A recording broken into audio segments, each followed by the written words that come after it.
আজকে আরেকটি নতুন ভিডিও আমাদের কক্সবাজার জেলার অন্তর্গত হিমছড়ি এলাকা নিয়ে এবং হিমছড়ির যে সৌন্দর্য বাংলাদেশের দক্ষিণে অবস্থিত কক্সবাজার বিশ্বের দীর্ঘতম অবিচ্ছিন্ন প্রাকৃতিক সমুদ্র সৈকতের শহর।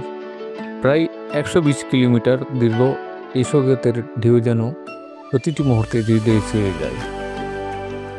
সমুদ্র আর পাহাড়ের এক অনন্য মিলনস্থল হিমছড়ি, যেখানে পাহাড় বেয়ে ঝর্ণা দ্বারা নেমে এসেছে নিচ্ছি, আর তার পিছনে দাঁড়িয়ে থাকা সবুজে ঘেরা সৌম্য পাহাড় যেন প্রকৃতির জীবন্ত চিত্রকর্ম। প্রতিদিন সন্ধ্যায় ডুবন্ত সূর্যের লাল আভা যখন সমুদ্রের জলে প্রতিফলিত হয়, তখন কক্সবাজার হয়ে ওঠে এক রূপকথার রাজ্য। এই সময়টা যেন সময়ের বাইরে কোনো শান্তিপূর্ণ জগৎ।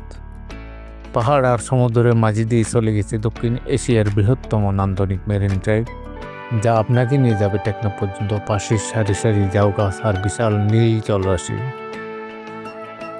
এই অঞ্চলে গড়ে উঠেছে আধুনিক আন্তর্জাতিক মানের লাক্সারি হোটেল, রিসোর্ট এবং কটেজ, যেগুলো প্রতিটি পর্যটকের স্বাচ্ছন্দ্যে আর আরামের প্রতিশ্রুতি দেয়। আর যা বাগানে পাখির কিচিরমিচির, বাতাসের লোনাজ গন্ধ আর মৃদুটের শব্দ, সব মিলিয়ে কক্সবাজার যেন প্রকৃতির এক জীবন্ত কবিতা। বিশেষ করে বিদেশি পর্যটকদের জন্য এটি একটি স্বপ্নের গন্তব্য। প্রতি বছর হাজার হাজার পর্যটক এই সৌন্দর্য দেখতে ছুটে আসেন, ফিরে যান মুগ্ধতা আর স্মৃতির তুলি পড়ে। এটাই কক্সবাজার, আমাদের গর্ব, আমাদের প্রাকৃতিক রত্ন। সকালের নরম রোদ, দুপুরের দীপ্ত জলরাশি আর সন্ধ্যার রক্তিম সূর্যাস্ত, প্রতিটি মুহূর্তে রয়েছে আলাদা এক সৌন্দর্য।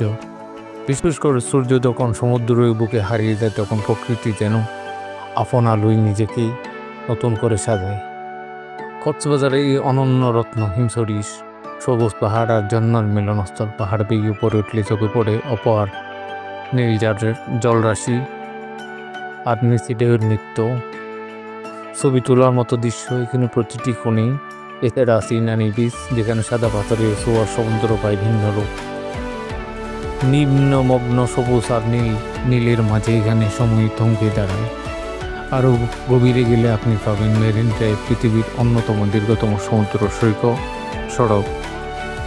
একদিকে বিশাল সমুদ্র, অন্যদিকে পাহাড় ঘেরা ঝাউবন। এই পথ ধরে টেকনাফ পর্যন্ত যাত্রায় তো এক স্বপ্ন ভ্রমণ। প্রকৃতির পাশে মানুষও তৈরি করেছে সৌন্দর্যের আভাস, আধুনিক লাক্সারি হোটেল। কক্সবাজার শুধু বাংলাদেশিদের জন্য নয়, এটি হয়ে উঠেছে বিদেশি পর্যটকদের জন্য প্রধান গন্তব্য। সমুদ্রের সৌন্দর্য, পাহাড়ের ছায়া আর মানুষের আতিথেয়তায় মোহিত হয়ে তারা ফিরে যান মনের গভীর ভালোবাসা। ধন্যবাদ। পরবর্তী ভিডিওর সাথে আবার দেখা হবে নতুন কোনো জায়গা, নতুন কোনো স্থান থেকে। এ পর্যন্ত সবাই সুস্থ ভালো থাকবেন।